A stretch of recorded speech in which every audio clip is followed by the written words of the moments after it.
વધારે માર્જિન આવે એવું પોસિબલ નથી, એટલે રૂટીન જે ભાવ જેના કરતાં બહુ સસ્તી દવા આવતી હોય ત્યારે ચોક્કસ એના પણ શંકા ખરીદનારને પણ જવી જોઈએ કે આ દવા આટલી સસ્તી છે તો પછી। નેપાળમાં જળ પ્રલયને લઈને કેટલીક માહિતી આપવામાં આવી રહી છે।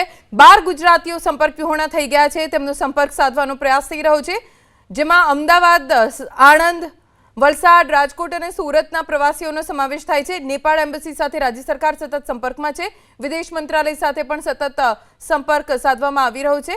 સ્થાનિક ટૂર ઓપરેટર્સનો સંપર્ક કરવા કલેક્ટરને સૂચના આપવામાં આવી છે। સંબંધિત જિલ્લામાં ટૂર ઓપરેટર્સ સાથે સંકલન કરી માહિતી એકત્રિત કરવા માટે સૂચના કરવામાં આવી છે। કેટલા લોકો નેપાળ પ્રવાસે ગયા છે તેની પણ માહિતી એકઠી કરવા માટે કહેવાયું છે। સ્ટેટ કંટ્રોલ રૂમને અત્યાર સુધી ઇન્ક્વાયરીના 12 ફોન કોલ્સ આવ્યા છે। और लोगों को सहायता प्रदान कर रहे हैं। 21 लोगों की जो बात हमने कही कि 21 लोग तमिलनाडु से जिनको रेस्क्यू किया गया है उनकी जानकारी हम आपको हमारे एक्सपोस्ट के माध्यम से दे रहे हैं, उनका नाम दे रहे हैं ताकि उनके परिवारजन को और उनके लोगों को तक ये बात पहुंच सके और उनमें आश्वासन आ सके। जो जो हमारे पास अपडेट आएगा हम आपको बताते रहेंगे। हाँ प्रणय, डेथ फिगर्स के बारे में क्या उसमें कोई इंडियन है, इंडियन नेबली साइड में भी और चाइनीज साइड में भी? तो डेथ फिगर्स के बारे में वही हमारे पास जानकारी नहीं है, लेकिन जैसे मैंने आपको बताया कि एक प्रकार से स्थिति जो है वो लगातार बदल रही है, वहाँ पर एक डायनेमिक सिचुएशन है और जो ही हमारे पास और कुछ साझा करने को होगा हमसे साझा करेंगे। जी लक्ष्मी। सर, ये जो चीनी साइड में 200 के करीब भारतीय आपने कहा फंसे हुए, ये फंसे हुए हैं मतलब, या इनमें से कुछ लोग जैसे लापता है नेपाल में? नहीं, ये 200 लोगों की बात जो मैं कह रहा हूँ तो फंसे हुए हैं, तो स्टैंडर्ड है, इनको निकाला जाएगा वहाँ से। कुछ लोग हो सकता है कि वहाँ लापता हो, जिसके बारे में पूरी जानकारी हमारे पास नहीं है। हम लोग भी इस पर एक गणना कर रहे हैं, लोगों से बात कर रहे हैं ताकि, और उस पर भी कोई जो हमारे पास अपडेट होगा उसके आपको हम साझा करेंगे। सिद्धांत। So Siddhant from Beyond, will India send field hospitals as well, something that we have seen in the past as well? तो जो भी सहायता का रिक्वेस्ट अनुरोध वहाँ से आता है उसी हिसाब से हम आगे बढ़ते हैं। और हमारे तरफ से तो जैसे कि मैंने बताया कि हमारे प्रधानमंत्री ने कल बात की नेपाल के प्रधानमंत्री से और उनको कहा कि जो भी हमारे तरफ से जो कुछ भी होगा वो हम करने को तैयार हैं। साथ ही साथ भारत देश नेपाल के साथ कंधे पे कंधे मिला के इस घड़ी में खड़ा है। Neeraj. Sir, Neeraj, news 18 India से हमारा ये सवाल है कि ये 5 ग्रुप के बारे में जो आपने बताया जिनसे संपर्क नहीं हो पा रहा है, इनके आखिरी लोकेशन के बारे में कुछ पता चल पाया है? दूसरा ये कि त्रिशूली का जिक्र किया जो पावर प्रोजेक्ट में, वहां के प्रोजेक्ट हेड से आप लोग संपर्क में, मिशन उनसे टच में है। 73 जो भारतीय हैं वहाँ, वो लोग कहाँ हैं, आखिरी वक्त में कहाँ थे, या ये? तो त्रिशूली के जो प्रोजेक्ट है उनसे हमारी बातचीत हो रही है, लेकिन जैसा कि मैंने बताया कि जो 3-4 जिले हैं जो इससे ग्रसित हैं, वहाँ पर जो भी संचार के माध्यम हैं सब टूट चुके हैं, तो किसी से कोई बात नहीं हो पा रही है। तो एक बार जो स्थिति बेहतर होगा हम लोगों को और सूचना मिलेगी जिससे हम आपको साझा करेंगे। Kadambari. Kadambini Sharma, independent journalist. Sir, क्या नेपाल की तरफ से कोई विशेष मदद की मांग आई है, क्योंकि वहाँ पर जिस तरह से आपदा है काफ़ी बड़ी है, वहाँ पर पूरी सेना पुलिस वगैरह लगी हुई है, तो उसके अलावा कोई ऐसा स्पेशल रिक्वेस्ट आया हो? जी। तो इस जो अनुरोध आया है उसी के मुताबिक हम लोगों ने उपलब्ध कराई है हमारी मानवीयता सहायता। और जैसा कि मैंने बताया कि बेली ब्रिजेस के लिए भी मोबिलाइज करने के लिए हम लोग उस पर काम कर रहे हैं। और ये जो चीज़ें बताई मैंने कि हम लोग जो उनको प्रदान किया है, उनको भेजा है, वो उन्हीं के अनुरोधों के हिसाब से, और जो उनकी तरफ से जो अनुरोध आएगा उसको हम पूरा करेंगे, पूरा करने की नहीं तो कोशिश करेंगे। Rishabh. Sir, Rishabh from NDTV. Sir, will NDRF be mobilized? Has there been any special request for NDRF? And given that we have seen at least 16 of their bridges have collapsed because of the flood, so has Army's engineering corps, who specializes in temporary, bridge building, have they also been mobilized, or will they be mobilized? तो बेलीज bridge के बारे में मैंने कहा कि उसको mobilise करने के अंतर्गत हम काम कर रहे हैं, और जहां एनडीआरएफ की बात आपने कही इस पे मेरे पास कोई जानकारी नहीं है। Keshav. Thank you, spokesperson. Keshav from the print. I just wanted to ask whether India is considering any financial it did with Sri Lanka with the $500 billion package.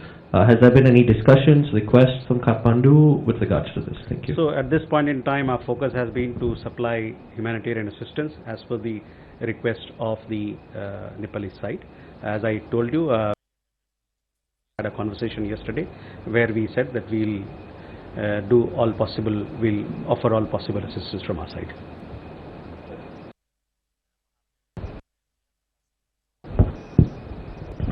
Sir, I'm Akhilesh Suman from DD News.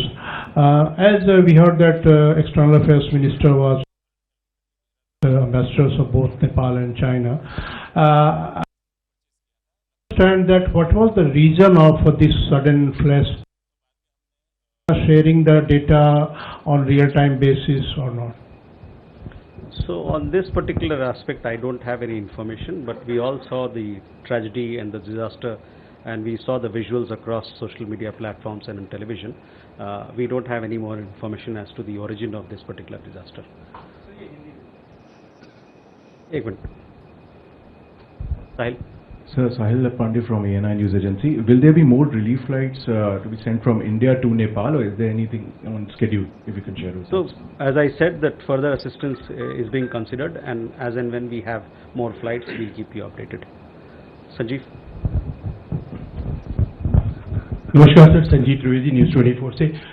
Sir, चूंकि आप लोगों की अभी बैठक हुई है, विदेश मंत्री ने ली है, तो वही जानकारी की वजह क्या थी? क्या जो जानकारियां आ रही हैं उन पर विश्वास किया जाए, या कोई और वजह है जिसकी वजह से ये भयंकर त्रासदी हुई? ये जो बैठक थी, ये बैठक इस कारण से किया गया कि किस प्रकार से हम लोग भारतीय समुदाय को जो वहाँ फंसा हुआ है, उसको किस प्रकार से मदद दे सकते हैं और क्या कुछ किया जा सकता है हमारे लोगों को रेस्क्यू के लिए, उनके रिलीफ के लिए, और साथ ही साथ जो ह्यूमैनिटेरियन असिस्टेंस हमारे तरफ से जा रहा है, सबको बेहतर कोऑर्डिनेशन के लिए किस प्रकार से हम लोग एक देखिए, जब भी इस प्रकार के कोई भी काम होता है तो ये टीम वर्क है, तो सबको मिल के बात करना और इन्फॉर्मेशन शेयरिंग बहुत ज़रूरी रहता है. कविता. सर, कविता जोशी हूँ, हरिभूमि न्यूज़पेपर से. सर, मेरा सवाल ये है कि अभी जो रेस्क्यू और रिलीफ ऑपरेशन जो भारत ने चलाया है, इसको क्या कोई नाम दिया गया है या ऐसी कोई तैयारी है कि जैसे बाकी देशों में भी हम चलाते हैं तो वहाँ पर भी कोई कोड नेम होता है, तो इस ऑपरेशन का भी कोई कोड नेम है? और जैसे अभी रेस्क्यू मटीरियल जो है उसकी सप्लाई अभी हम एयरफोर्स के एयरक्राफ्ट से कर रहे हैं, तो जब हम लोगों को लाने के लिए वापस लाएंगे भारतीयों को जो वहाँ पर फंसे हुए हैं, तो उनमें सिविल फ्लाइट्स का भी ऑप्शन है या मिलिट्री फ्लाइट्स का भी रहेगा? Thank you.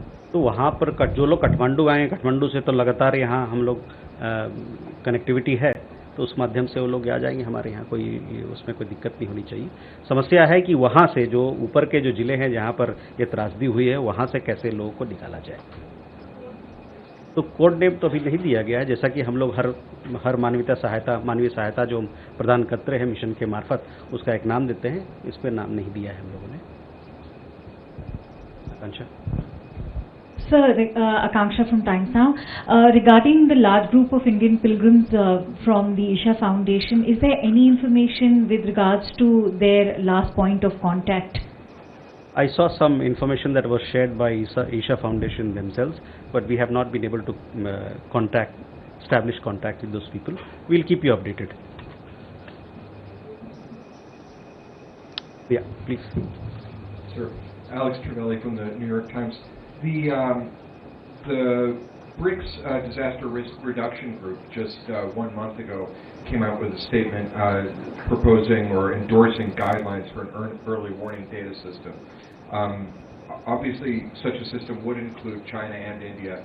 Is there any such system yet? Is there an organized way of sharing emergency data between these countries? So, Alex, I don't have an update for you on this, but I shall come back to you on this particular point. Sanjana ji. नमस्कार sir, मैं संजना शर्मा हूँ सनमार्ग से. हुगली से sir 24 अगस्त को एक tourist bus गई थी जिसमें 65 टूरिस्ट थे. नेपाल गई थी और उसी एरिया में जहाँ ये हादसा हुआ है. आपने बताया कि 32 लापता है वहाँ से, तो बाकी जो 65 में से जो बाकी हैं, क्या उनका कुछ वेयर अबाउट या उनकी जानकारी है क्या कोई? देखिए, बहुत सारे लोग जो गए हैं वहाँ, कुछ लोग उस तरफ चले गए हैं. अभी जो इंफॉर्मेशन आ रही है उसको हम लोग एक तरीके से उसको छानबीन कर रहे हैं और देख रहे हैं कि कौन से लोग किस नाम से कौन कहाँ पर है। ये 32 लोगों का तो हमने जानकारी दिया, इनसे कांटेक्ट नहीं हो पा रहा है और अन्य लोगों से उनसे कांटेक्ट हो पा रहा है। तो लेकिन ये जो 32 या 33 लोगों की बात आपने कही उसके बारे में मैं आपसे जब मेरे पास कोई अपडेट होगा, जो इन्फॉर्मेशन होगा तो मैं आपसे साझा करूंगा। लेकिन ये कहने के लिए कि ये जो 32 लोग हमने बंगाल से बात करी, 32 लोगों की बात कर रहे हैं जो कि सम्राट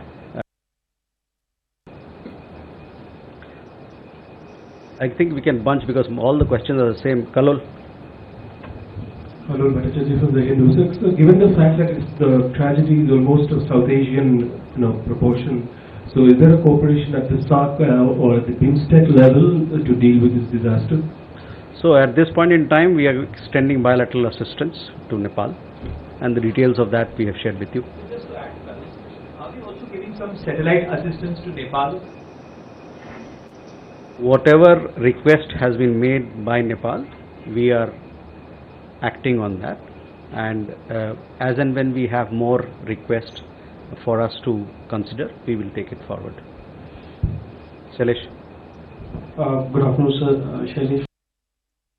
So this tragedy has struck, and it would be very unfortunate to ask, but since there could be many deceased, so are we going to do some medical evaluation, like taking the DNA samples of the relatives, so to ascertain the identities of the victims? What are we doing in this regard, sir? So we, as you've seen in our humanitarian assistance, we have supplied medicines, and if there is any further request, we will look into it. Nepal से जो बाढ़ के बाद पानी भारत की तरफ आ रहा है, उसमें उसका भारत के हिस्से पर क्या असर अभी देखा जा रहा है, मतलब क्या अलर्ट है इसमें? मैंने ही देखा है कि न्यूज़ में कि जो राज्य हैं जो गंडक नदी, त्रिशूली गंडक सीमावर्ती जो राज्य हैं उत्तर प्रदेश, वहाँ पर देखा गया है कि लोगों को अलर्ट किया गया है। तो आगे जैसे जैसे हम लोग के पास और खबरें आएंगी वो आपसे साझा करेंगे, और राज्य में जो हमारे इंफॉर्मेशन ऑफिसर हैं, जो उनका सूचना विभाग है, वो भी आपसे साझा करता रहेगा। If I hope you will see the list of the 21 people who have been rescued from Tamil Nadu. Those names have been put on the X post, so you can have a look at that. Both questions, yes. So my name is Ashish from Kyolo News. Do you have information about nationals of other countries who may be stranded in Nepal, and has any foreign government approached India for assistance, and is India prepared to assist in evacuating third country national as part of its humanitarian operation? Chandrakala. Chandrakala, Republic TV. My question is regarding what kind of assistance has been provided to the affected families by the Nepal government, any kind of coordination happening? So on your question, I mean, what the government of Nepal chooses to do, it is for them to answer. Right now our focus is as to how we can extend a helping hand to our Indian nationals who are stranded there, and at the same time offer humanitarian support to the government of Nepal. Ashish, on your question, we understand that there are some foreign nationals who have also been impacted. Some foreign nationals may be of Indian origin. Some of them have reached out to us. So we'll see as and when situation arises, and if in the past we have helped foreign nationals also for their evacuation, and our approach is to give a helping hand. You would have seen in several of our missions, in situations of humanitarian crisis, we have been the first responder, and we have been giving a helping hand not just to Indian nationals but other nationals also. Thank you very much, ladies and gentlemen. With that, we come to the close. We'll keep you updated.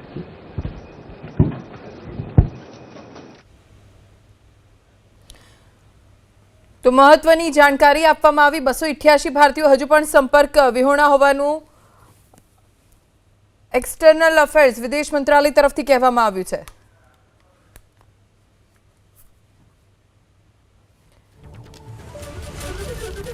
સમાચાર મળી રહ્યા છે રાજકોટથી। નેપાળ ગયેલા કેટલાક લોકો સંપર્ક વિહોણા હોવાનો રાજકોટ આરટીઓની કચેરી તરફથી કહેવામાં આવ્યું છે। આરટીઓની કચેરી લઈને કેટલાક લોકો નેપાળ પહોંચ્યા હતા। હજી તેમનો કોઈ સંપર્ક ન સાધી શક્યા હોવાનો આરટીઓ કચેરી તરફથી કહેવામાં આવ્યું છે। 15 વાહનો આરટીઓની કચેરીની મંજૂરી લઈને નેપાળ પહોંચ્યા હોવાની જાણકારી અત્યારે પ્રાપ્ત થઈ રહી છે। જી આજે જે કે આપણે ન્યૂઝ મળ્યા છે નેપાળમાં જે કે કુદરતી પરિસ્થિતિનું નિર્માણ પામી છે એ માટે સવારે અમને માનનીય કલેક્ટર સાહેબ દ્વારા આદેશ આપવામાં આવ્યો છે। એટલે અમે જેટલા બી વાહનો અમારા નેપાળમાં રાજકોટ જિલ્લામાંથી પરવાનગી લઈને ગયા એમનો ડિટેલ્સ અમે કાઢી લીધી છે। લગભગ 15 જેટલા વાહનો છે જે છેલ્લા 20 થી 25 દિવસની અંદર નેપાળ ગયેલા હોય, અમારી પાસેથી સ્પેશિયલ પરમિટ લઈને ગયેલા હોય એવા 25 વાહનો છે। એ બધા વાહન માલિકો તથા પેસેન્જરોનો અમે કોન્ટેક્ટ કરવાની ટ્રાય કરી રહ્યા છીએ। જેટલા લોકોનો અમે સંપર્ક કરી શક્યા છે એમાંથી કોઈ પણ હાલમાં ત્યાં ફસાયું હોય અથવા તો એવો કોઈ ન્યૂઝ મળેલા નથી। મોટાભાગના વાહનો ત્યાં તો ત્યાં જવાના બાકી હતા તો એમણે એ ટૂર અથવા તો એ પ્લેસ કટ કરી લીધા છે અથવા તો એ ઓલરેડી ત્યાં જઈને આવી ગયા હોય એવા જ છે, જેની અંદર 3 મોટી બસો છે જે 30 થી 40 કેપેસિટીવાળી છે અને મોટા બાકીના છે 4 વ્હીલર એટલે મોટર કેબ છે। હાલમાં કોઈ ત્યાં મિસિંગ હોય અથવા તો ફસાયું હોય એવા કોઈ ન્યૂઝ નથી, છતાં અમારા અને તંત્ર દ્વારા સતત આવા લોકોનો કોન્ટેક્ટ કરવાની કામગીરી ચાલુ છે। નેપાળના જળપ્રલયમાં ગુજરાતના 12 લોકો સંપર્ક વિહોણા, અમદાવાદના 3, આણંદના 2 વ્યક્તિ સંપર્ક વિહોણા, વલસાડ રાજકોટના એક વ્યક્તિનો હજી કોઈ સંપર્ક નથી થઈ શક્યો, સુરતના 3 લોકોનો હજી સુધી નથી થઈ શક્યો સંપર્ક। નેપાળ એમ્બેસી સાથે રાજ્ય સરકાર સતત સંપર્કમાં છે, વિદેશ મંત્રાલય સાથે પણ સંપર્કમાં છે, સ્થાનિક ટૂર ઓપરેટર્સનો પણ સંપર્ક કરવા કલેક્ટરને સૂચના અપાઈ છે।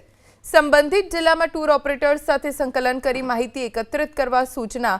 કેટલાક લોકો નેપાળ પ્રવાસે ગયા છે તેવી માહિતી કરાઈ રહી છે એકત્રિત। સ્ટેટ કંટ્રોલ રૂમને અત્યાર સુધી ઇન્ક્વાયરીના 12 ફોન કોલ્સ આવી ચૂક્યા છે। ગુજરાતના 12 લોકોનો કોઈ સંપર્ક નથી સાધી શકાયો, જેમનો સંપર્ક કરવા માટે તેમના પરિવારજનો, તેમના સ્વજનો સતત સરકારને રજૂઆત કરી રહ્યા છે અને સરકાર પણ નેપાળ એમ્બેસી સાથે સંપર્કમાં છે। કેન્દ્ર સરકાર સાથે પણ ગુજરાત સરકાર સતત વાતચીત કરી રહી છે, કેમ કે ગુજરાતના કેટલાક લોકો નેપાળ પહોંચ્યા છે પણ કેટલા લોકો પહોંચ્યા છે કોઈ સ્પષ્ટ આંકડો નથી। કેટલાક નામ સામે આવ્યા છે, જેમાં સુરતના પરેશ પટેલ, જ્યોતિ પટેલ સંપર્ક વિહોણા બની ગયા છે। અમદાવાદમાંથી પણ 3 કે 4 લોકો પહોંચ્યા છે નેપાળ। સુરતના મીનાક્ષીબેન રામાણી, જેમનો કોઈ જ સંપર્ક નથી સાધી શકાયો। નેપાળ એમ્બેસી સાથે આ તમામ લોકોનો સંપર્ક સાધી શકાય તે માટે સતત વાતચીત ચાલુ છે। જળ પ્રલયમાં 12 ગુજરાતીઓ સંપર્ક વિહોણાથી જતા તેમના પરિવારજનો ચિંતિત છે। એક તો નેપાળમાં આટલી મોટી દુર્ઘટના બની છે, નેપાળ ચીન બોર્ડર પાસે ફ્લેશ ફ્લડના કારણે 200થી પણ વધારે લોકોના મોત થઈ ગયા છે, 207 જેટલા તો મૃતદેહ મળી આવે છે અને હજી પણ રાહત અને બચાવની કામગીરી સતત ચાલુ છે। હજી પણ મૃતદેહો મળવાનો સિલસિલો યથાવત છે। એવામાં કેટલાક ભારતીયો નેપાળ ગયા હોવાની જાણકારી મળી છે, જેમાં ગુજરાતીઓનો પણ સમાવેશ થાય છે। અમદાવાદના મિહિરભાઈ પટેલ સંપર્ક વિહોણા થઈ ગયા છે। હેલ્પલાઇન નંબર જાહેર કરવામાં આવ્યો છે। મૂળ અમદાવાદના દિનેશભાઈ પટેલ પણ સંપર્ક વિહોણા છે। મૂળ અમદાવાદના ભાવિન રાવલ સંપર્ક વિહોણા બન્યા છે। ભાવિન રાવલની સાથે મૂળ અમદાવાદના અન્ય લોકો પણ છે। બિમલ પટેલ, જેમિની પટેલ જે આણંદના રહેવાસી હોવાની જાણકારી પ્રાપ્ત થઈ છે। રાજકોટના જય કોટેચા સંપર્ક વિહોણા થઈ ગયા છે। સુરતના 3 લોકો જેમનો હજી સુધી કોઈ સંપર્ક નથી સાધી શકાયો। વલસાડના રોમા ઈંટવાલાનો સંપર્ક નથી સાધી શકાયો। અમદાવાદના કિન્નરીબેન પટેલ, મિહિરભાઈ પટેલનો કોઈ સંપર્ક નથી કરી શકાયો। તેમના પરિવારજનો સતત પ્રયાસ કરી રહ્યા છે। જ્યારથી આ ફ્લેશ ફ્લડના સમાચાર મળ્યા ત્યારથી તેઓ સતત તેમનો સંપર્ક સાધવાનો પ્રયાસ કરી રહ્યા છે। મૂળ અમદાવાદ અને હાલ ઓસ્ટ્રેલિયા રહેતા ભાવિન રાવલ સંપર્ક વિહોણા થઈ ગયા છે। આણંદના બિમલ પટેલ, જૈમિની પટેલનો કોઈ સંપર્ક નથી સાધી શકાયો। તેમના પરિવારજનો રાજ્ય સરકાર અને જે તે જિલ્લામાં કલેક્ટરને માહિતી આપી રહ્યા છે। સ્ટેટ કંટ્રોલ સેન્ટરને પણ લગભગ અત્યાર સુધીમાં 12 કોલ મળ્યા છે, જે પ્રયાસ કરી રહ્યા છે કે તેમના સ્વજનનો કોઈ પત્તો લાગે, કેમ કે સલામત છે કે નહીં બસ એટલું બી ખબર પડી જાય તો આ સ્વજનોને રાહત થાય, પણ હાલ આ તમામ લોકોની કોઈ જાણકારી પ્રાપ્ત નથી થઈ। હજી રાજકોટથી પણ કેટલાક લોકો નેપાળ પહોંચ્યા હોવાની જાણકારી પ્રાપ્ત થઈ છે। આરટીઓની મંજૂરી લઈને કેટલીક ગાડીઓ નેપાળ પહોંચી છે અને એમાં કેટલા લોકો છે, કોણ કોણ છે તેની હજી સુધી જાણકારી નથી મળી રહી। સ્થાનિક ટૂર ઓપરેટર્સ જે ભારતથી નેપાળ પ્રવાસ કરાવે છે એ સ્થાનિક ટૂર ઓપરેટર્સને પણ અપીલ કરવામાં આવી રહી છે કે તેમની પાસે જાણકારી હોય કે તેમના થકી કેટલા લોકો નેપાળ પહોંચ્યા છે ભારતના, તો તાત્કાલિક જે તે જિલ્લા કલેક્ટરને તેઓ જાણકારી આપે.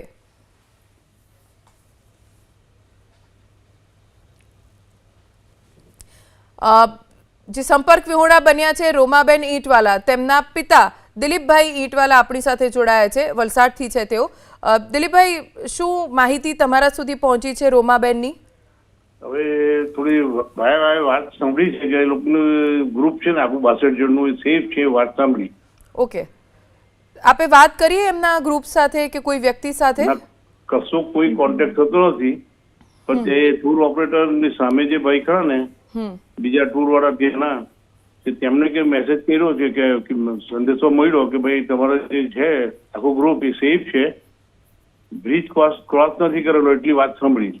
ઓકે, તો વાત થાય એવું કઈ શક્ય નથી દિલીપભાઈ? આપે કહ્યું નહીં કે અમારી વાત કરાવો. કોઈ શક્ય જ નથી. આ તો એ લોકો ત્યાંથી મેસેજ કર્યો, વોટ્સએપ આવ્યો, વોટ્સએપ મેસેજ આવ્યો અમારા પર કે ભાઈ આ સેફ છે આ લોકો. ઓકે, ચલો, એટલા રાહતના સમાચાર કહેવાય કે જ્યાં પણ છે રોમાબેન એ સેફ છે. આભાર દિલીપભાઈ એબીપી અસ્મિતા સાથે વાત કરવા માટે.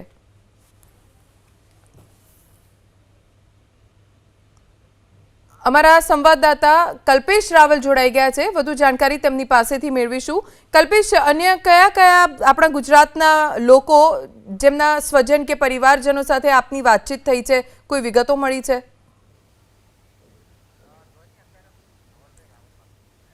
ધ્વનિ, અત્યારે હું ધવલભાઈ રાવલ પાસે છું અને એમના ભાઈ જે છે ભાવિનભાઈ રાવલ એ પણ ત્યાં નેપાળ પશુપતિનાથને પ્રવાસે ગયા હતા અને ત્યારબાદ એમનો સંપર્ક નથી થઈ શક્યો. ધવલભાઈ આપણી સાથે છે, એમની પાસેથી જાણીશું કે એમના ભાઈ ક્યારે ગયા હતા અને છેલ્લે ક્યારે વાત થઈ હતી.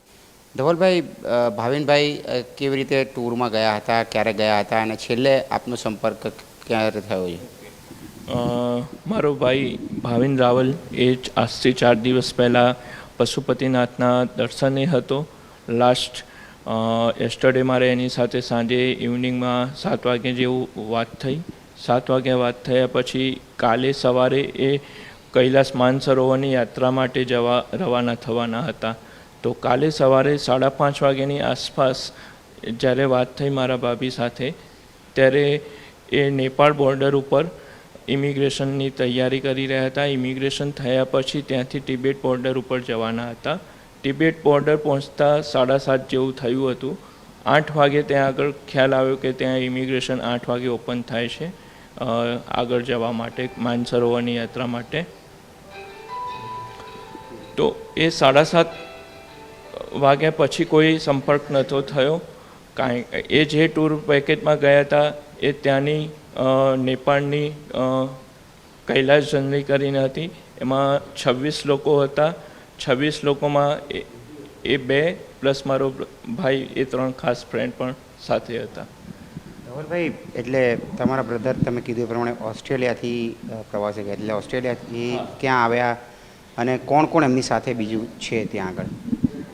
ઓસ્ટ્રેલિયાથી એ અને એના ફ્રેન્ડ પહેલાં ચંડીગઢ ગયા. ચંડીગઢ ત્યાં આગળ એના ફ્રેન્ડના ત્યાં રહ્યા. એ ફ્રેન્ડનું નામ હતું એક કરણ અને એકનું નામ હતું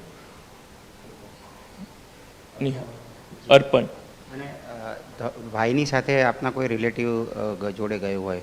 ના, રિલેટિવમાં કોઈ હતું નહીં. એ મારા ભાઈ એક જ હતા, એકલા જ ગયા હતા. છેલ્લે આપનો સંપર્ક ક્યારે થયો છે અને ત્યારબાદ માનો કે સંપર્ક નથી થયો તો ક્યાં ક્યાં આપે પ્રયાસ કર્યો છે?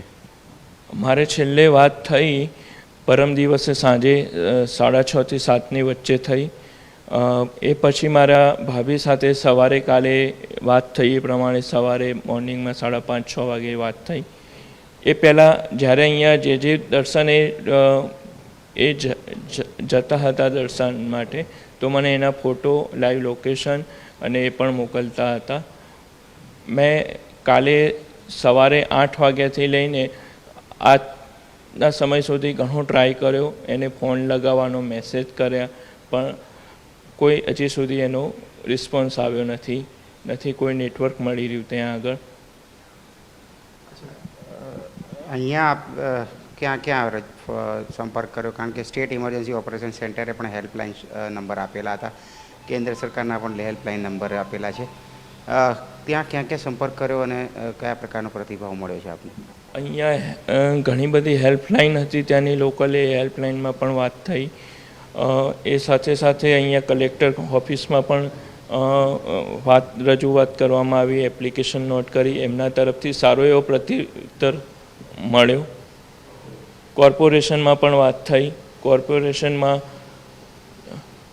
કરણસિંહભાઈ ચૌહાણ કરીને જે હતા એમનો બહુ જ સારો પ્રત્યુત્તર મળ્યો અને એમના જ પ્રયાસથી હું અત્યારે તમારા સુધી પહોંચ્યો છું અને મને એવી આશા છે કે હું જે આશા લઈને બેઠો છું એ મારી આશા તમારા થકી કોઈ માર્ગદર્શનથી અથવા કોઈ હેલ્પથી મને પૂરી થાય. ધવલભાઈ, આપે કીધું આપના ભાઈનો આજે જન્મદિવસ પણ છે. જી કલ્પેશ, આભાર જાણકારી આપવા માટે. આણંદથી અમારા સંવાદદાતા જલ્પેશ પટેલ જોડાઈ ગયા છે, વધુ જાણકારી તેમની પાસેથી પ્રાપ્ત કરીશું. જલ્પેશ, આણંદના પણ કેટલાક ગુજરાતી પ્રવાસી નેપાળ પહોંચ્યા હતા, તેમના સ્વજનો સાથે શું વાતચીત થઈ છે, શું વિગતો મળી રહી છે તેમના વિશે? જો ધ્વની, નેપાળમાં જે દુર્ઘટના ઘટી છે ને તેમાં ગુજરાતીઓ, ખાસ કરીને ચરોતરની વાત કરવામાં આવે તો આણંદના 2 વ્યક્તિઓ જે છે, દંપતી, તે ક્યાંક ને ક્યાંક નેપાળ પહોંચ્યા હતા.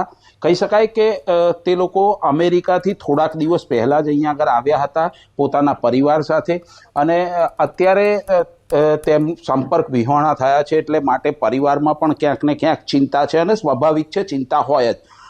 પરિવાર અત્યારે ચિંતાતુર છે. અત્યારે આપણી સાથે પરિવારના જે અગ્રણી છે તે જોડાયા છે, તેમની સાથે વાત કરી અને સંપૂર્ણ ચિતાર મેળવવાનો પ્રયત્ન કરીશું. શું નામ છે પહેલાં તો? મારું નામ ધર્મેન્દ્ર પટેલ છે અને હું આણંદથી બોલું છું. ધર્મેન્દ્રભાઈ, આ જે દંપતી છે એ એમનું નામ શું હતું? એ ક્યારે અહીંયા આગળથી નેપાળ ગયા હતા અને છેલ્લે ક્યારે તમારે વાત થઈ? એ દંપતી છે ને 28 જુલાઈએ અમેરિકાથી અહીંયા આવ્યા હતા અને 16 ઓગસ્ટે અહીંથી નેપાળ જવા રવાના થયા હતા. ત્યારબાદ એ 10 દિવસ નેપાળ રોકાયા હતા ત્યાં આગળ અને ત્યાં અમારે છેલ્લે વાત એ જે રવિવાર વાત થઈ હતી રાતે, ત્યારબાદ અમારી જો વાત થઈ નથી. કાલે બપોરે એજન્ટનો ફોન આવ્યો હતો કે આવી રીતે નેપાળમાં હોનારત થઈ છે ને તમારા ભાઈનો આજ સવારથી કોઈ સંપર્ક થઈ શકતો નથી. તો અમે બી અહીંથી તૈયારી કરેલો હતો કે ભાઈ અહીંથી કોઈ સંપર્ક થઈ શકે, પણ કોઈ સંપર્ક થયો નથી. ત્યારબાદ અમે અહીંના જે સંસદ સભ્ય છે, ધારાસભ્ય છે, જિલ્લા ડિઝાસ્ટર છે, ત્યાં બી અમે જાણ કરેલી છે ને તે લોકો બી ત્યાંથી તૈયારી કરશે ને અમે બી ત્યાં આગળ જે ત્યાંના નેપાળના ટુરિસ્ટ છે અને ત્યાં ચાઇનાના જે ટુરિસ્ટ છે એ લોકો જો બી વાત કરેલી છે, એ લોકો બી ત્યાં સંપર્ક કરવાનો તૈયારી કરે છે. જો થશે તો અમને જાણ કરશે. અમે ખાલી એટલું જ ઈચ્છીએ છીએ કે ભાઈ કેમ અહીંયા કહી શકાય કે ભાવુક થયું છે પરિવાર અને સ્વાભાવિક છે. આપણી સાથે એક બીજા પરિવારના સભ્ય જોડાયા છે, તેમની સાથે વાત કરીશું. બેન, એ કહો કે આ જે દંપતી હતું તે 3 લોકો અહીં આગળ આવ્યા હતા ક્યાંક ને ક્યાંક અમેરિકાથી ઇન્ડિયા, તો એમનો જે છોકરો હતો તે અહીં આગળ છે, એ કેવો છે? હા, હું નિમિષા પટેલ બોલું છું અને મારો નાનો ભાઈ બિમલ પટેલ અને એની વાઈફ જયમીના પટેલ બંને નેપાળ પ્રવાસે નીકળી ગયા હતા. અમેરિકાથી અહીંયા આવ્યા આણંદ અને આણંદથી પછી એ લોકો 16 ઓગસ્ટના રોજ નીકળી ગયા છે અને એમનો દીકરો જે 11 જ વર્ષનો છે એ અહીંયા આગળ અમારી સાથે છે અત્યારે. એ કહો કાકા કે એ લોકો જે રીતના નેપાળ પહોંચ્યા હતા અને પછી ક્યાંક ને ક્યાંક ચાઇનાની એમ્બેસીમાં પહોંચ્યા હતા, જે વખતે આ દુર્ઘટના ઘટી ત્યારે ચાઇનાની એમ્બેસીમાં પહોંચ્યા હતા વિઝા માટે, છેલ્લે ક્યારે વાત થઈ હતી? શું વાત થઈ હતી? છેલ્લી રવિવારે જ વાત થઈ, એના પછી કોઈ વાત નથી થઈ. ચાઇના એજન્સી અમને આ મેસેજ મળ્યો છે કે આવું ઘટના ઘટી છે ત્યાં, પછી અમને અમારી છેલ્લે રવિવાર પછી કોઈ વાર્તા નથી થઈ. કહી શકાય કે અહીં આગળનું જે વહીવટી તંત્ર છે, ખાસ કરીને કલેક્ટર છે, તેમની સાથે કોઈ વાત થઈ? કોઈ આશ્વાસન મળ્યું હોય? કોઈ સંપર્ક કરવાની વાત? ડિઝાસ્ટર સ્ટાફ સાથે વાત થઈ હતી, એમણે આશ્વાસન આપેલું છે કે અમે સારો સપોર્ટ બી આપ્યો છે અમને ને એ લોકોએ કહેલું છે કે અમારે કોઈ બી કોન્ટેક્ટ થશે તો અમે તમને જાણ કરીશું. ધોની, જે રીતના ગુજરાતના જે પરિવાર છે તે પરિવાર ક્યાંક ને ક્યાંક ચિંતામાં મુકાયા છે, જે રીતના આ દુર્ઘટના જે સામે આવી છે ને જે પરિવારો ત્યાં ફસાયા છે, ત્યારે પરિવારજનો ક્યાંક ને ક્યાંક ચિંતામાં છે. ક્યારે પોતાના સ્વજન સાથે વાત થાય, સાથે સાથે વહીવટીતંત્ર ખાસ કરીને ડિઝાસ્ટર સાથે પણ આ પરિવાર, આણંદનું પરિવાર પણ ડિઝાસ્ટર સાથે કોન્ટેક્ટમાં છે. ક્યારે તેમની સાથે વાત થાય તેવી આતુરતાથી રાહ જોઈ રહ્યા છે, કારણ કે આ જે પરિવાર છે, આ દંપતી જે છે તે દંપતી ક્યાંક ને ક્યાંક અમેરિકાથી અહીં આગળ આવ્યું હતું અને ત્યારબાદ અહીં આગળની જે પ્રાઇવેટ ટૂર્સ એન્ડ ટ્રાવેલ્સ છે તેના દ્વારા નેપાળ પહોંચ્યું હતું અને કૈલાસ માનસરોવર જવા માટે જે રીતના ચાઇનાની જે પરમિશન લેવાની હોય છે, વિઝા લેવાના હોય છે, તે વિઝા લેવા માટે એમ્બેસી પહોંચ્યું હતું ને ત્યાં આગળ છેલ્લે જે રીતના પરિવાર સાથે વાત થઈ ત્યારબાદ તેમનો સંપર્ક નથી થઈ રહ્યો, એટલે સંપર્ક વિહોણા થયા છે અને આ પરિવાર જે છે તે ક્યાંક ને ક્યાંક ચિંતામાં મુકાયું છે. ધ્વનિ.